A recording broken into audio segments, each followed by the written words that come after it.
नमस्कार दोस्तों मैंने एक बहुत अच्छी बात पढ़ी थी जिसमें एक आदमी कहता है भगवान से कि हे भगवान, मैं रनिंग रेस में पार्टिसिपेट करने चाहता हूँ और प्लीज़ मुझे उसमें एक ट्रॉफी दिला दीजिए, यानी कि जीत दिला दीजिए। तो भगवान उससे खुश होते हैं और उसको आशीर्वाद देते हैं। और पता है बदले में उन्होंने उनको क्या देते हैं? भगवान उसको बदले में शूज़ देते हैं। तो आप इसका मतलब समझ रहे हो? इसका मतलब ये होता है दोस्तों कि भगवान भी वो चीज़ें आपको डायरेक्ट आपके हाथ में ला करके नहीं देते हैं जो चीज़ आप चाहते हैं। भगवान आपको उस चीज़ को पाने के लिए जिन चीज़ों की ज़रूरत होती है वो आपको उपलब्ध कराते हैं। जैसे उस इंसान को ट्रॉफ़ी चाहिए तो भगवान उसको शूज़ दे रहे हैं। शूज़ क्यों दे रहे हैं? कि बेटा तुम ये शूज़ पहनो और दौड़ लगाओ, मेहनत करो और उस ट्रॉफ़ी को पाओ। तो यही चीज़ हमारे जीवन में भी लागू होती है दोस्तों कि हम अगर किसी चीज़ को चाहते हैं तो भगवान ऐसे ही थाली में परोस करके हमें नहीं देंगे। भगवान उसे हमें मेहनत से कर्म करके पाने की आज्ञा देते हैं। वो हमें सिखाते हैं कि इस दुनिया में कर्म का कितना महत्व होता है। बिना कर्म के, बिना मेहनत के इस दुनिया हमें कुछ नहीं मिलता है दोस्तों। और इसका सबसे अच्छा उदाहरण अगर मैं देखूं तो इसका सबसे अच्छा उदाहरण है भगवान श्री कृष्ण श्री गीता जी में अर्जुन जी को देते हैं। अर्जुन जी क्या बोलते हैं कि मैं अब यहाँ पे युद्ध नहीं करूँगा, मैं अपना कर्तव्य कर्म नहीं करूँगा, मैं अपना गांडीव यहाँ छोड़ करके वनवास को चला जाऊँगा, वहाँ साधु संत महात्मा बन करके अपना जीवन यापन करूँगा। लेकिन भगवान श्री कृष्ण ऐसा नहीं कहते हैं। वे कहते हैं कि इस वक्त तुम्हारा एक ही कर्तव्य है कि तुम गांडीव उठाओ और अपने विपक्ष पर बाण चलाओ। ठीक है, तो यहाँ पर भी भगवान श्री अर्जुन जी को क्या शिक्षा दे रहे हैं दोस्तों?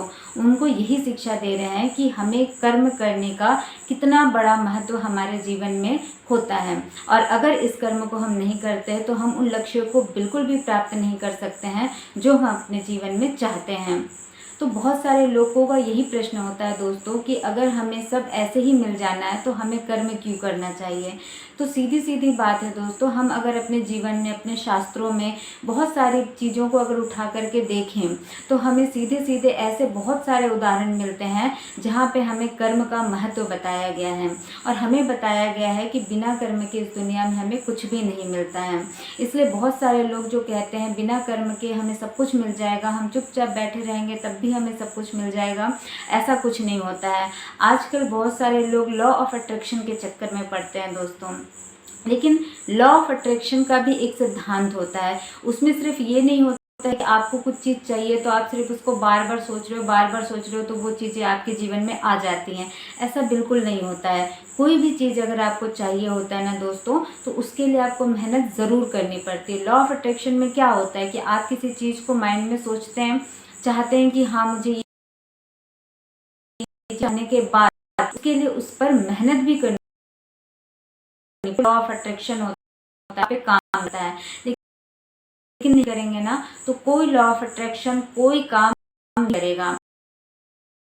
दुनिया में बहुत बड़ी चीज होती है दोस्तों, अगर आप एक बार इमेजिन, कोई भी इंसान कर्म नहीं कर रहा है, सब अपना आराम से बैठा हुआ, हाथ पर हाथ धर के बैठा हुआ है।